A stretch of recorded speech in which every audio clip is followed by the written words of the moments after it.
சிறப்பான இந்த நிகழ்ச்சிக்கு தலைமை பொறுப்பேற்று சிறப்பித்துக் கொண்டிருக்கின்ற துறையின் செயலாளர், தமிழக அரசின் முதன்மை செயலாளர் பெருமதிப்பிற்குரிய முனைவர் ப. செந்தில்குமார் IAS அவர்களே, நிகழ்ச்சியில் திட்ட விளக்க உரையாற்றிவிட்டிருக்கின்ற பொது சுகாதார மற்றும் நோய் தடுப்பு மருந்து துறையின் இயக்குநர் பெருமதிப்பிற்குரிய மருத்துவர் TS செல்வவிநாயகம் அவர்களே, முன்னிலை பொறுப்பேற்று சிறப்பித்துக் கொண்டிருக்கின்ற தேசிய நலவாழ்வு குழுமத்தின் திட்ட இயக்குநர் மருத்துவர் அருண் தம்புராஜ் IAS அவர்களே, இறுதியாக நன்றி உரையாற்றவிருக்கின்ற இந்த துறையின் இணை இயக்குநர் சந்தோஷ்குமார் அவர்களே, வருகை தந்து சிறப்பித்துக் கொண்டிருக்கின்ற மாவட்ட அளவிலான மருத்துவ அலுவலர்களே, மாநகர நகர துறையின் அலுவலர்களே, வருகை தந்திருக்கின்ற பத்திரிகை மற்றும் ஊடகவியலாளர்களே, உங்கள் அத்தனை பேருக்கும் முதலில் என்னுடைய நன்றியையும் வணக்கத்தையும் தெரிவித்துக் கொள்கின்றேன்.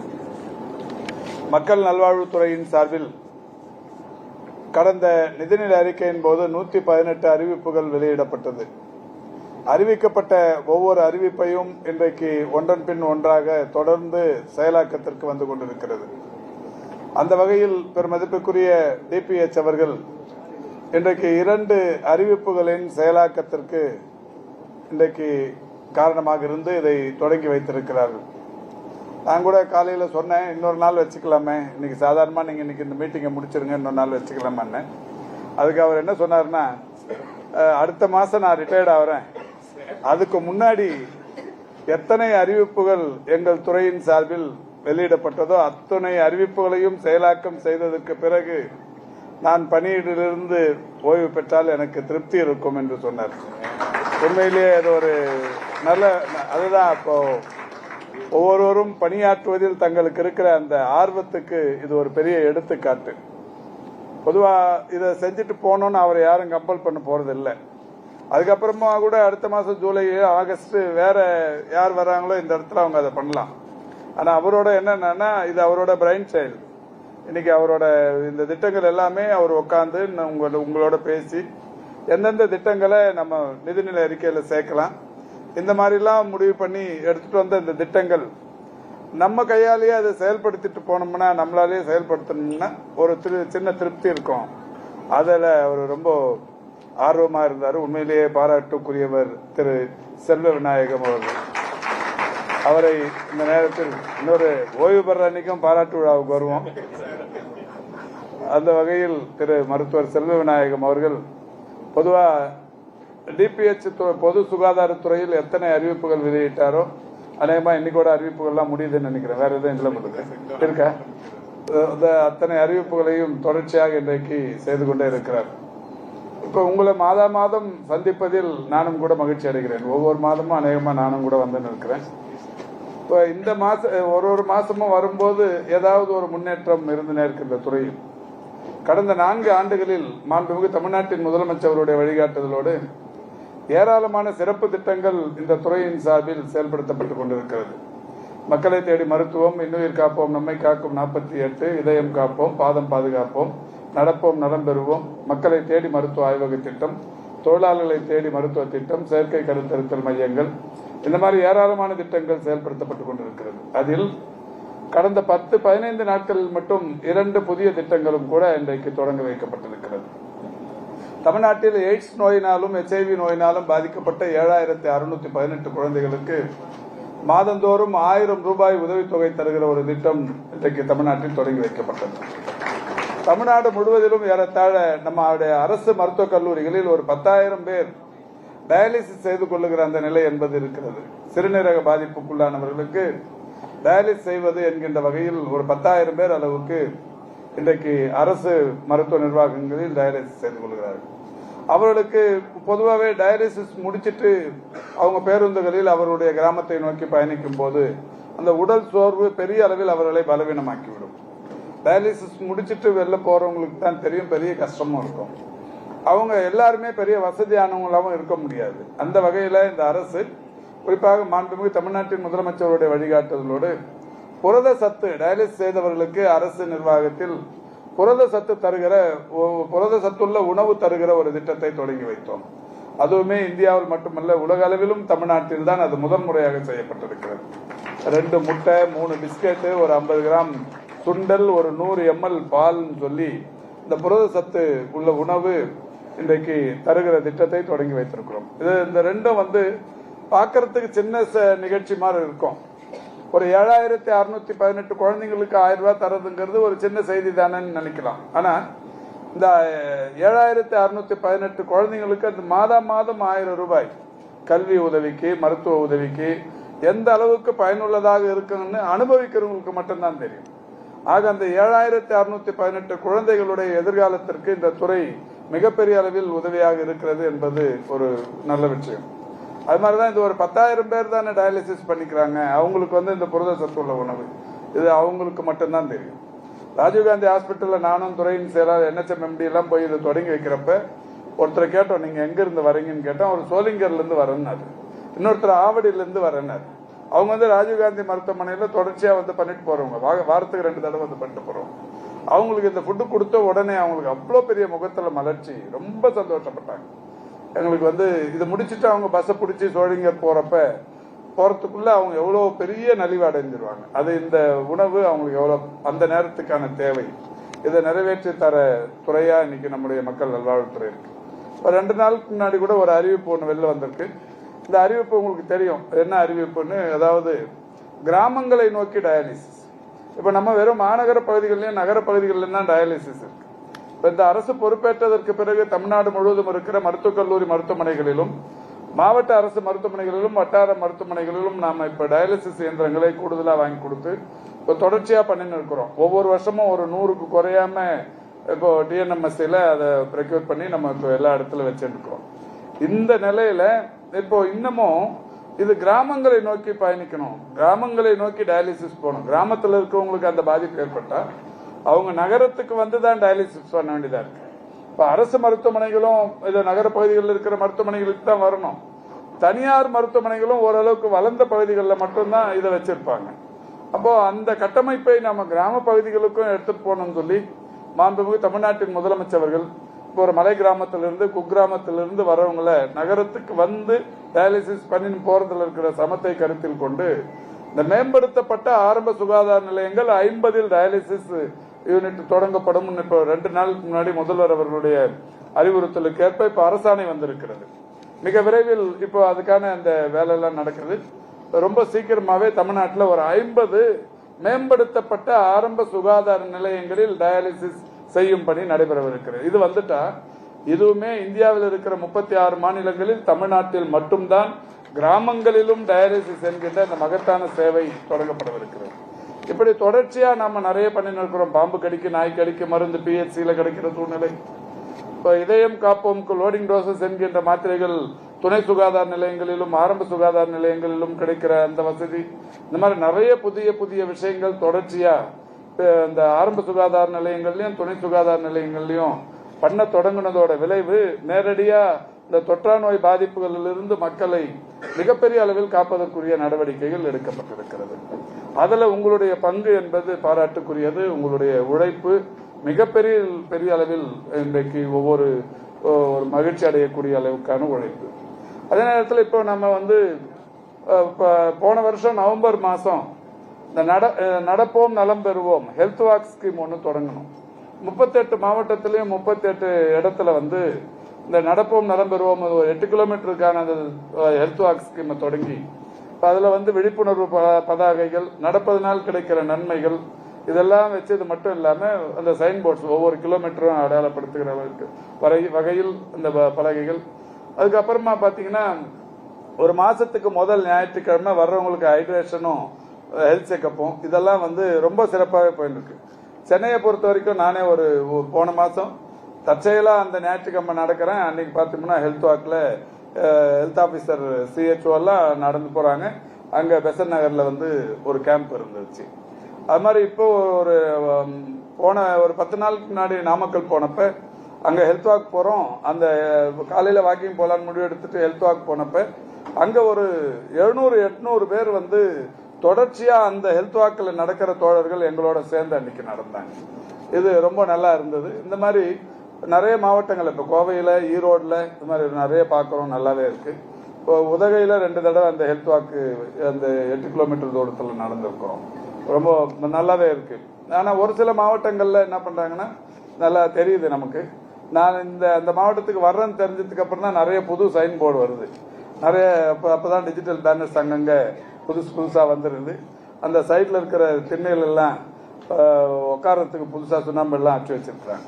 அது கொஞ்சம் நீங்க ரெகுலராகவே ஃபாலோ பண்ணலாம். ஏன்னா நிறைய அதுக்கு உதவி பண்றதுக்கு சிஎஸ்ஆர் அந்தந்த பகுதியில் இருக்கிறவங்களை நீங்க அணுகுனீங்கன்னா மாவட்ட ஆட்சித்தலைவர்களும் அதுல இன்ட்ரெஸ்டா இருக்காங்க. அதுல அவங்களோட துணை கொண்டு இந்த ஹெல்த் வாக்கை நல்லா எடுத்துட்டு போலாம். உலகத்திலேயே ஒரு மாநிலத்தில் 38 இடங்களில் ஹெல்த் வாக் இருக்கிறது நம்ம தமிழ்நாட்டில் மட்டும்தான். நம்ம பெருமைப்பட்டுக்கலாம்.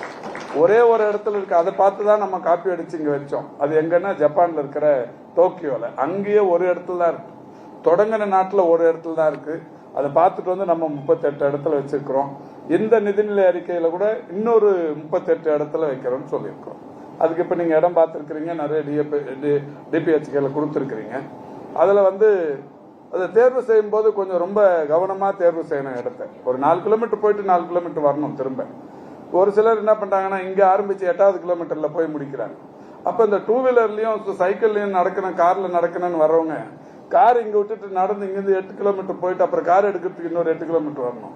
16 வந்தாதான் வர முடியும். அது மாதிரி ஒன்னு ரவுண்டு போயிட்டு வந்தா 8 தொடங்கின இடத்துல வந்து முடியணும். ஒரு 4 போயிட்டு 4 வரலாம்.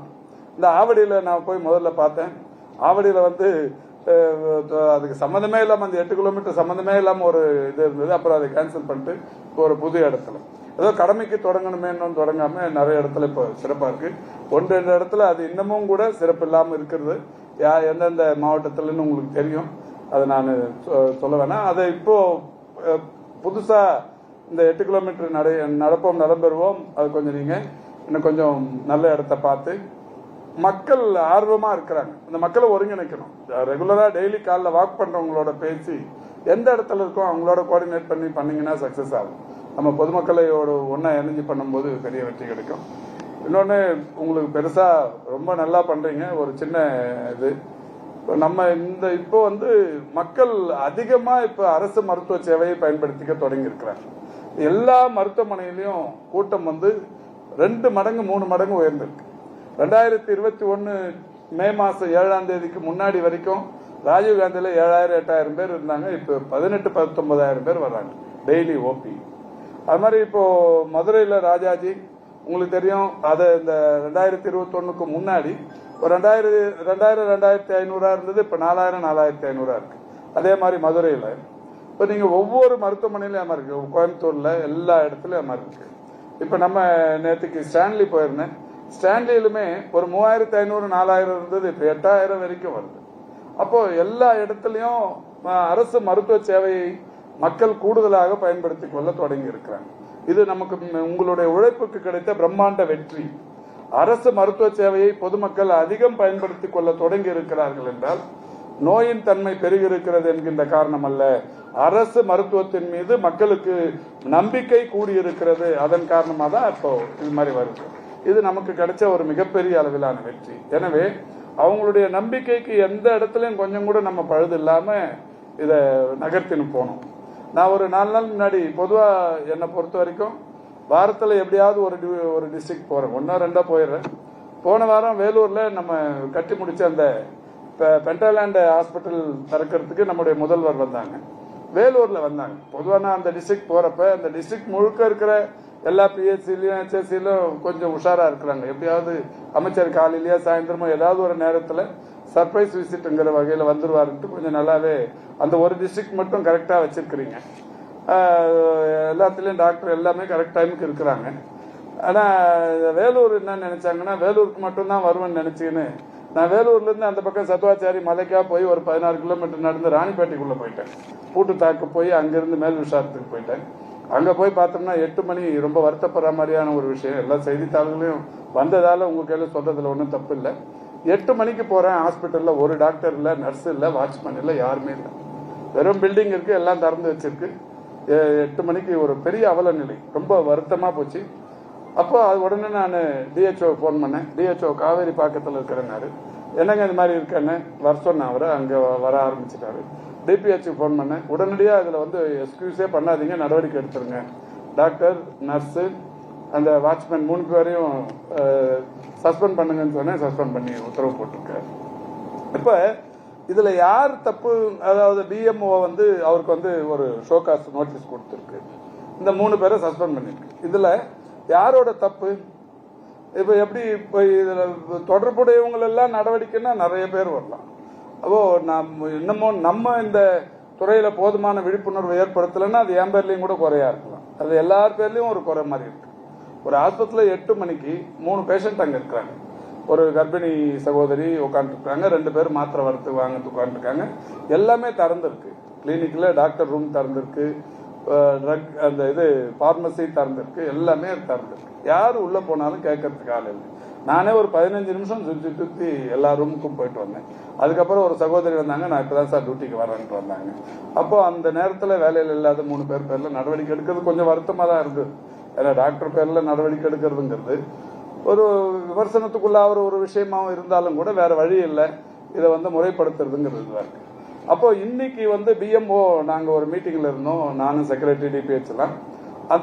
அந்த பிஎம்ஓ வந்தார், யார் பேர்ல நடவடிக்கையோ அந்த பிஎம்ஓ வந்து ஒரு விளக்கம் சொல்றாரு. என்னன்னா 5 டாக்டர் அந்த ஹாஸ்பிட்டல்ல 5 பேருமே நம்ம போஸ்டிங் போட்டுருக்கோம். அதாவது டாக்டர் இல்ல, பற்றாக்குறை, டாக்டர்கள் பற்றாக்குறைங்கிற நேரத்தில் அந்த மாதிரி இருந்தா கூட சரி பரவாயில்ல.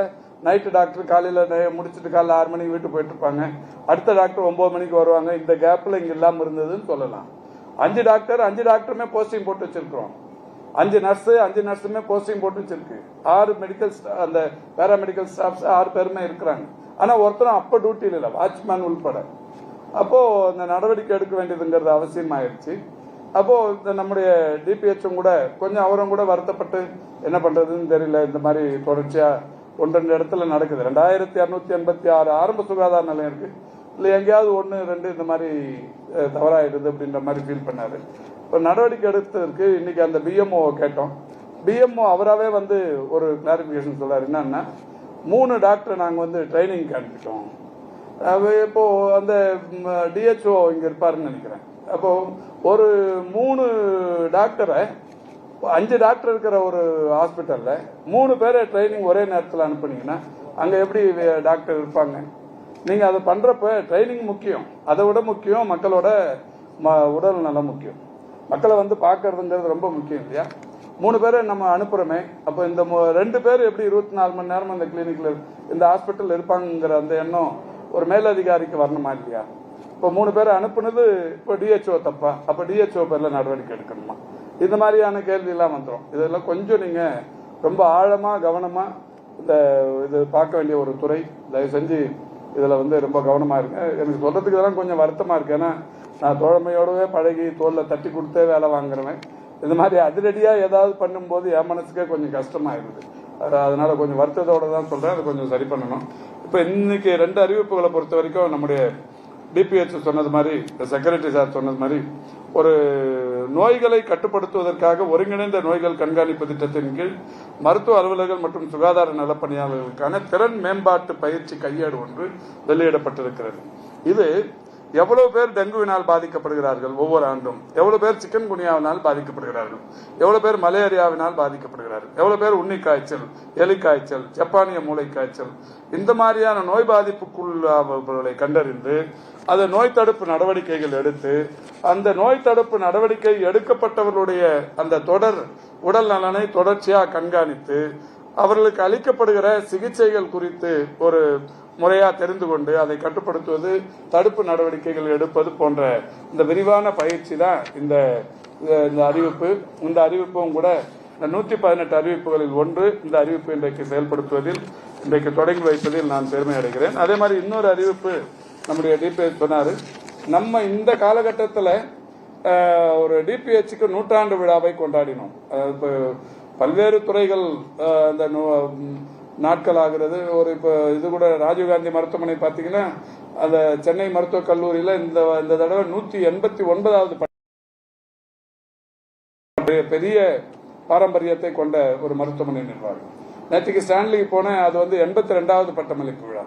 இந்த மாதிரி 100 ஆண்டு 200 ஆண்டு நோக்கி எல்லாம் மருத்துவத்துறை பயணித்துக் கொண்டிருக்கிறது. அந்த வகையில் டிபிஹெச் என்கின்ற இந்த நிர்வாகம் 100 ஆண்டுகளை கடந்து ஒவ்வொரு வருஷமும் இப்ப நம்ம 3 வருஷமா தொடர்ச்சியா இந்த மாநாடுகள், சர்வதேச மாநாடுகள், பன்னாட்டு மாநாடுகள் நடத்துறோம். இந்த மாநாடுகள்ல பல்வேறு தரப்பிலிருந்து பல்வேறு அமர்வுகளின் மூலம் மருத்துவ அறிஞர்கள் இந்த பொது சுகாதாரம் சம்பந்தமான பல்வேறு நோய் பாதிப்புகளுக்கு தீர்வுகள் என்கின்ற வகையில் கட்டுரைகளை, ஆராய்ச்சி கட்டுரைகளை சமர்ப்பிக்கிறார்கள். அவருடைய உரைகளை மாநாடு கடந்த 2 ஆண்டுகளாக மிகப்பெரிய அளவிலான வெற்றி பெற்றிருக்கிறது.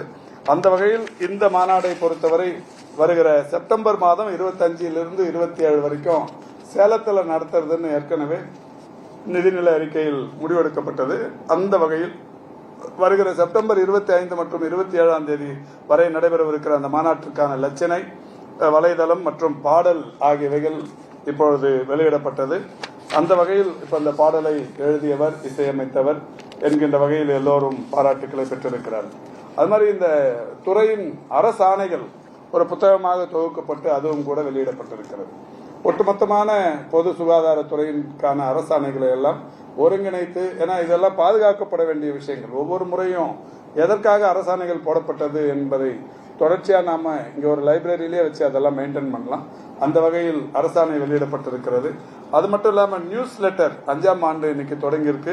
அந்த வகையில அந்த நியூஸ் லெட்டரும் கூட இன்றைக்கு வெளியிடப்பட்டிருக்கிறது என்பதை மகிழ்ச்சியோடு தெரிவித்துக் கொள்கின்றோம். இத்தகைய முயற்சிகள் என்பது தகவல் பரிமாற்றம் மற்றும் விழிப்புணர்வை ஏற்படுத்துவதற்கு நமக்கு பெரிய அளவிலான உதவியாக இருக்கும். அதோடு இன்னொரு இதுக்கான ஒரு பொது எண், தொலைபேசி எண், மக்களுக்கு ரொம்ப எளிதாக தெரிந்து கொள்வதற்குரிய ஒரு பொது எண் 24 என்கின்ற இந்த எண் இன்னைக்கு புதிதாக பொது சுகாதாரத்துறைக்கு வெளியிடப்பட்டிருக்கிறது. அதையும் வெளியிடுவதில் நான் மகிழ்ச்சி அடைகிறேன். தொடர்ச்சியாக நம்முடைய டிபிஎஸ் சொன்னது மாதிரி ஜப்பானிய மூளைக்காய்ச்சல் இதுக்கான தடுப்பூசி ஏற்கனவே கடலூர், விழுப்புரம், கள்ளக்குறிச்சி, விருதுநகர், திருச்சிராப்பள்ளி, திருவாரூர், மதுரை, பெரம்பலூர், அரியலூர், தஞ்சாவூர், திருவண்ணாமலை, கரூர், புதுக்கோட்டை மற்றும் திருவள்ளூர் ஆகிய 14 மாவட்டங்களில் நடைமுறையில் இருக்கிறது. இந்த 14 மாவட்டங்களில் இந்த ஜப்பானிய மூளைக்காய்ச்சல் தடுப்பூசியின் மூலம் பயன்பெறுபவருடைய எண்ணிக்கைன்னு பாத்தீங்கன்னா 58,22,906 பேர்.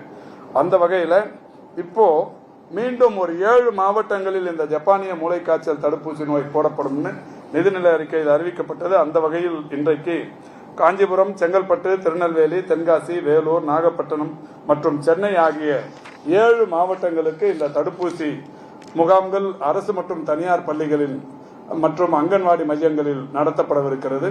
இதற்கான பயிற்சி சுகாதார செவிலியர்களை கொண்டு 1 முதல் 15 வயதுக்குட்பட்ட குழந்தைகளுக்கு வழங்கப்பட்டு அந்த தடுப்பூசி வழங்கும் பணி விரைவில் தொடங்கப்படவிருக்கிறது. இப்படி தொடங்கப்படுகிற அந்த பணியின் மூலம் பயன்பெறவிருக்கிற குழந்தைகளின் எண்ணிக்கையை பொறுத்தவரை 32,64,099 பேர்.